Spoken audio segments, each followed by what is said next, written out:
Hello everyone, happy Saturday afternoon. This is Daniella Bloom coming to you live from Northridge, California. As America's relationship authority, there is a lot to say with what we are seeing going on in our personal relationships, playing out in our national politics and global headlines, and we need to all pay attention. So the two things that have unequivocally got my attention, that have become top priority for me and many others, is if you mess with my children and you mess with the state of Israel, now I'm involved. And now I am focusing my attention on where it needs to go, as so many of our generations before have. This is not the first time as Jewish people we've had to face this kind of rise of anti-Semitism. We're seeing it at play in our schools. We're seeing it at play in our headlines. In Washington, I never thought I would see it in my lifetime. After what my parents have gone through, their parents have gone through, from the horrors of the Holocaust in Europe to being expelled from their homes in the Middle East, as my dad is of Iraqi descent and my mother's family is from Russian descent. Here we are in America, in Los Angeles, where just last weekend we saw two buses in the heart of the valley, the Jewish valley, so Jewish, the valley, with huge Palestine flags and graffiti that wrote, "Anti-Zionism is not anti-Judaism," with the emphasis on Jude, the same way it was written in Germany. We understand the undertones.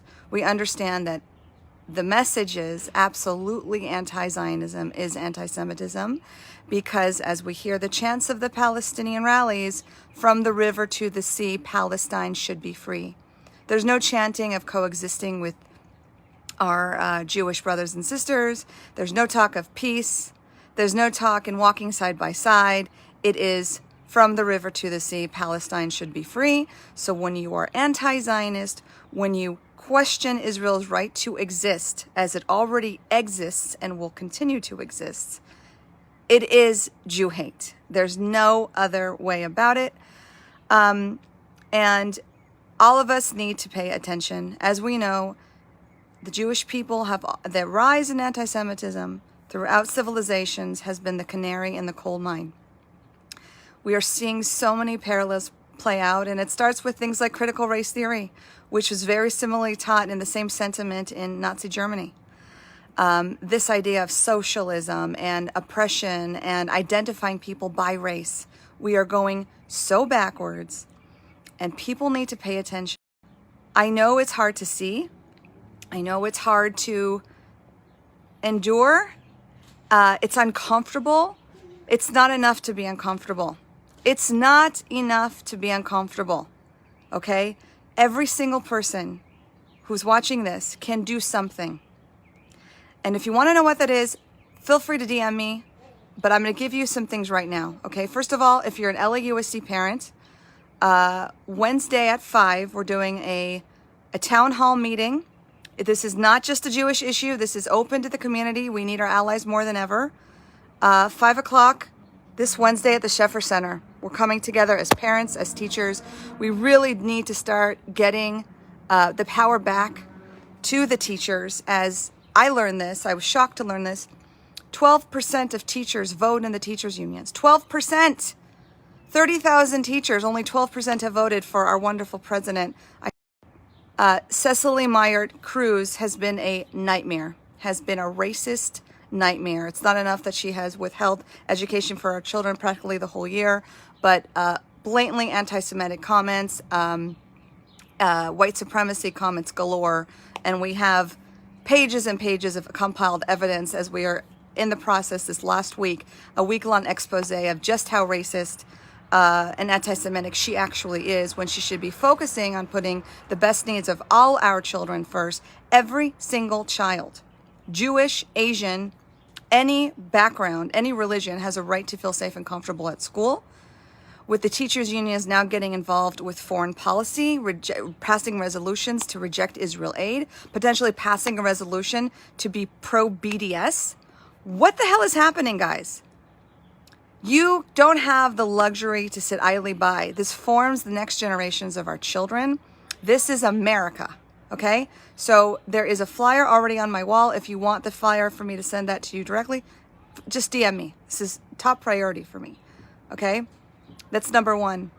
Okay, we're working very hard to get the LAUSD system to actually make a statement against anti-Semitism and their commitment, their resolution to commit to ensure that anti-Semitism has no place on public school campuses. There's wonderful people who are involved with this. Darren Hosier from ICANN, Mickey Mikolov. There's so many people who are coming from their own time, their own hearts, their own passion to make a difference. And each one of us can do our part. The other thing we're trying to work on, we're hoping that it could go national, is that we have to get teachers voting. You know, teachers' votes matter. Teachers are the ones who can vote in these unions, who have millions and millions of dollars. It's completely politically biased. There is too much power given to the unions to do too much destruction without teachers and parents really having a say. So we have to take our power back. We have to encourage our teachers to not be afraid to vote, to not be afraid to find each other and vote, because teachers' votes do matter. So that's two things we're working on this week. It is so important that, especially if you're on the left, okay, please speak up. I know it's not comfortable. I know it's not easy. I know you might not feel like you're an expert and you don't want to offend any of your Palestinian friends, but knowledge is power. Please understand the basics of Israel. Please understand that there was no such thing as a Palestinian country ever in existence. Palestine is not an Arab word. Before 1948, there were Palestinian Jews, Arabs, and Christians living all together in in Palestine at the time. In 1948, a two-state solution was offered. The Jews rejoiced, and then the next day they were attacked by 6 countries. In the meantime, those 6 Arab countries told the Palestinian Arabs living at the time, leave your homes, go south, go to Gaza. We will defeat Israel, we will defeat the Jews, and then you can come back. By a miracle, Israel won the war and claimed the entire state of Israel, which is the size of Delaware. But did they expel the Arabs? Did they expel the Christians? Absolutely not. The ones who stayed were absorbed into the country. Israel, again, 30% of its population is Arab. There's Arab members who sit on the Knesset, the government. The Israeli Arabs have the same exact right as Jews, as Israeli Jews. So this bullshit about apartheid, if anyone says that word and equates that with Israel, you stand up and say, absolutely not. Absolutely not. Israel is a free country that welcomes all religions. Ask how many Jews are in Syria, are in Lebanon, are in Iraq, are in Egypt, are in Gaza. Ask how many Jews. Ask how many. Handfuls of Jews there. Okay? So really, who is ethnically cleansing who? Please, you do not have the luxury to be silent. Okay? I had a show on Wednesday, America's Voices. It was called, If You Had a Megaphone, What Would You Want the Liberals or the Conservatives to Know? It was mediated by Catherine Cooley, who is a specialist in nonviolent communication.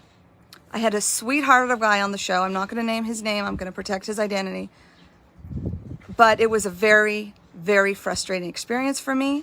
He said he would talk about anything, okay? He's a non-practicing Jew.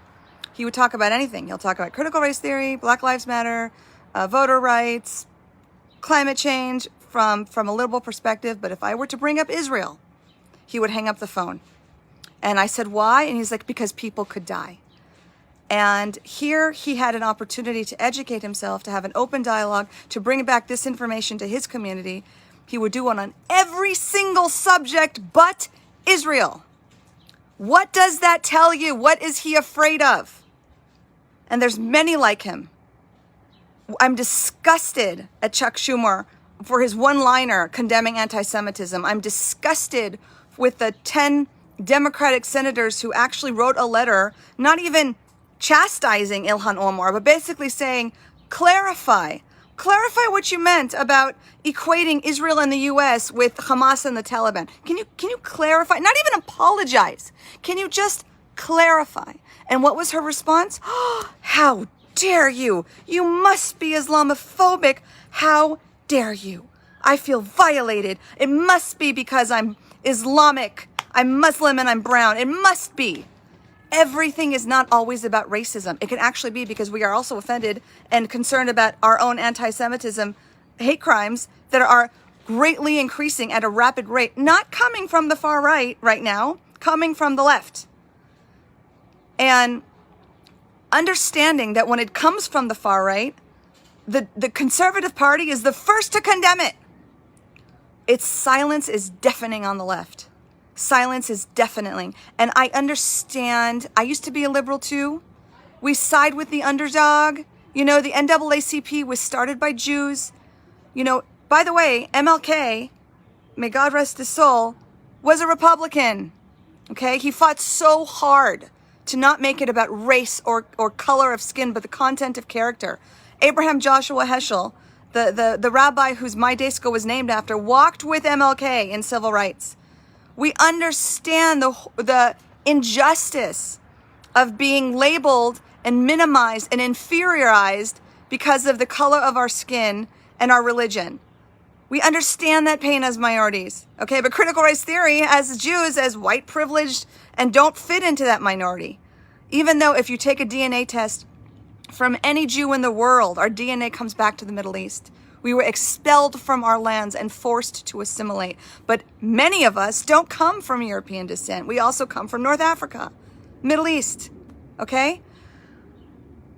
I also want you, 2 action steps. If you are an LAUSD parent or you just care as an American, this is not a Jewish issue, come to the town hall meeting. It's at least we're starting somewhere, okay? Number 2, I want every single person to watch the AJC video that's also on my page. It has a panel of 3 extremely well-spoken Jews, ranging from liberal to conservative, and one from Europe. They do a fantastic job about addressing the situation at hand. Everyone needs to watch this and be informed and share it. Again, the Jews are the canary in the coal mine.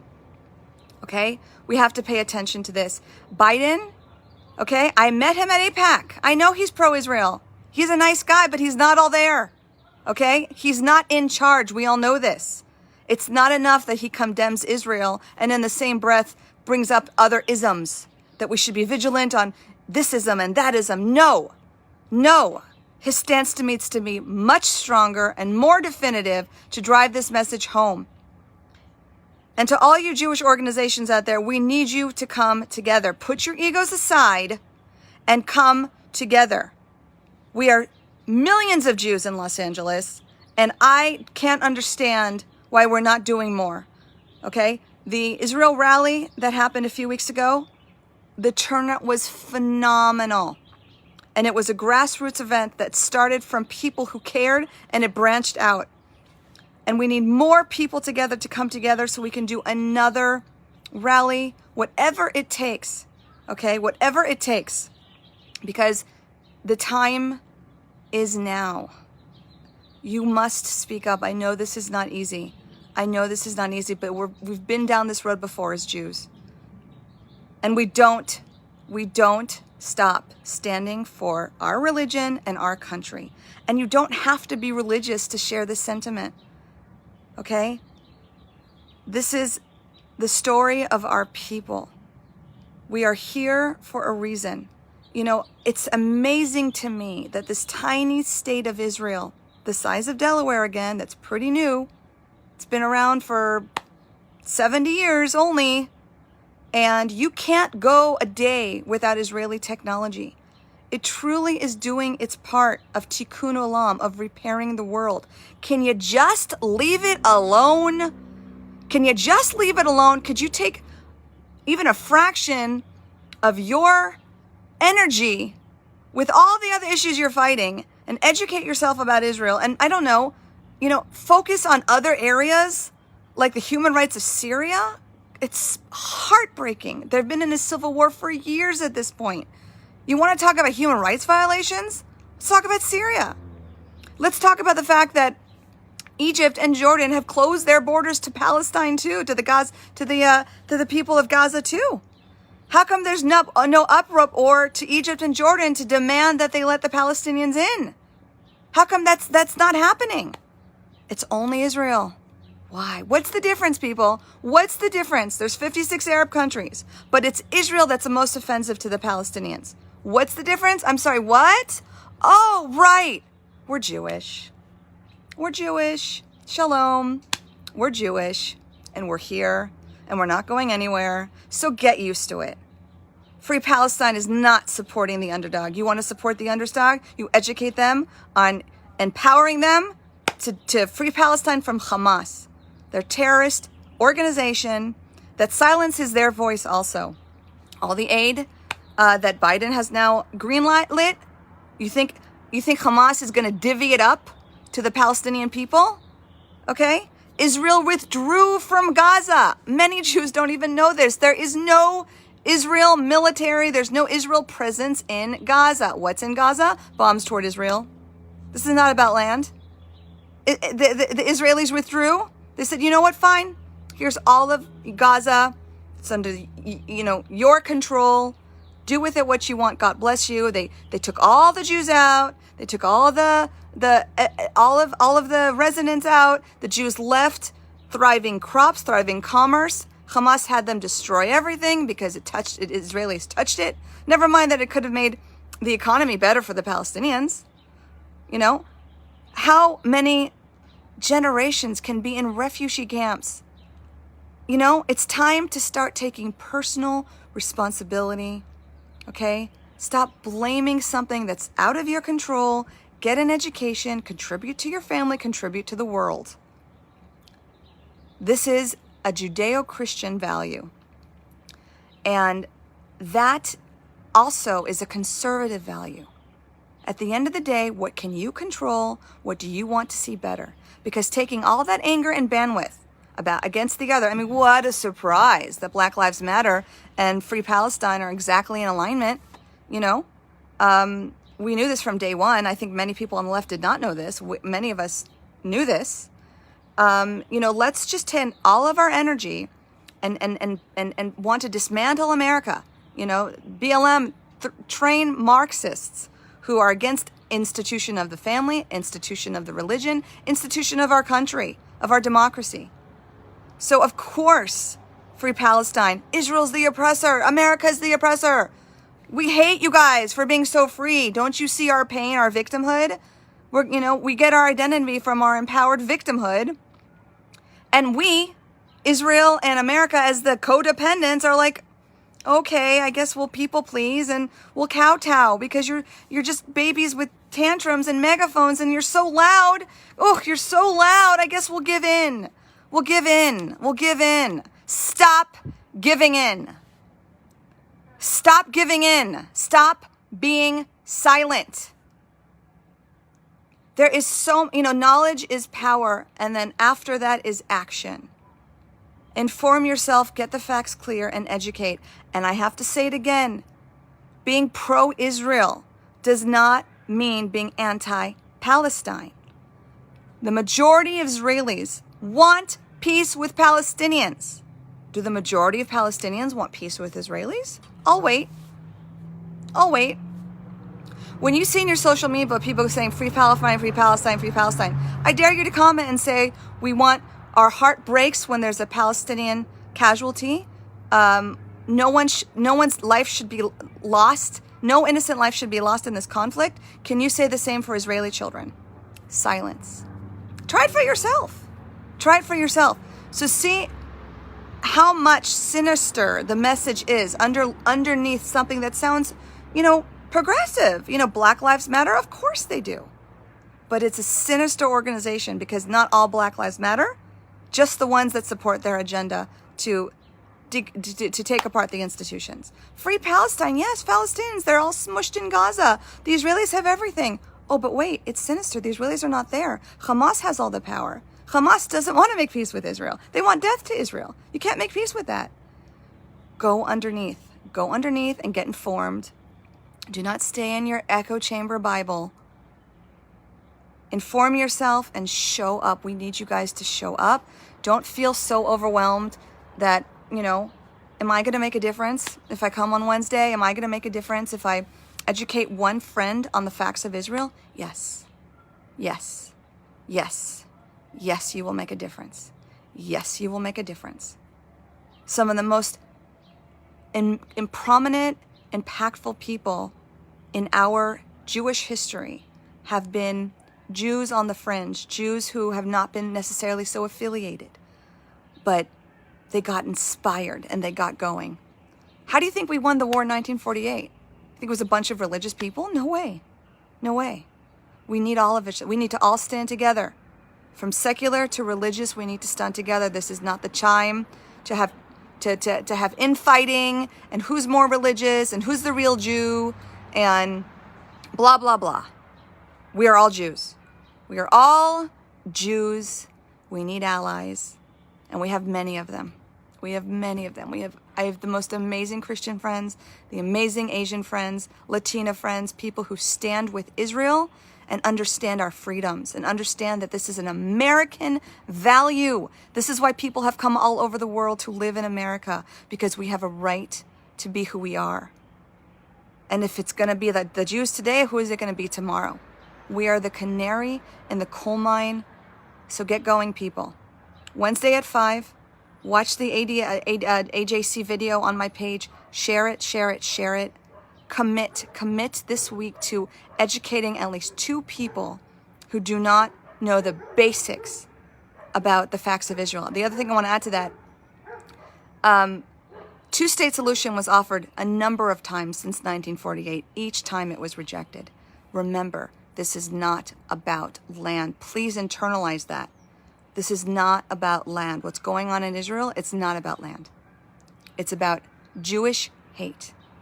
And it was Golda Meir who said, when Arab families can love when Palestinian Arabs can love their children more than they hate the Jewish people, there will be a chance at peace. But unfortunately, they do use women and children as human shields. They look at them as martyrs. They look at their life as expendable.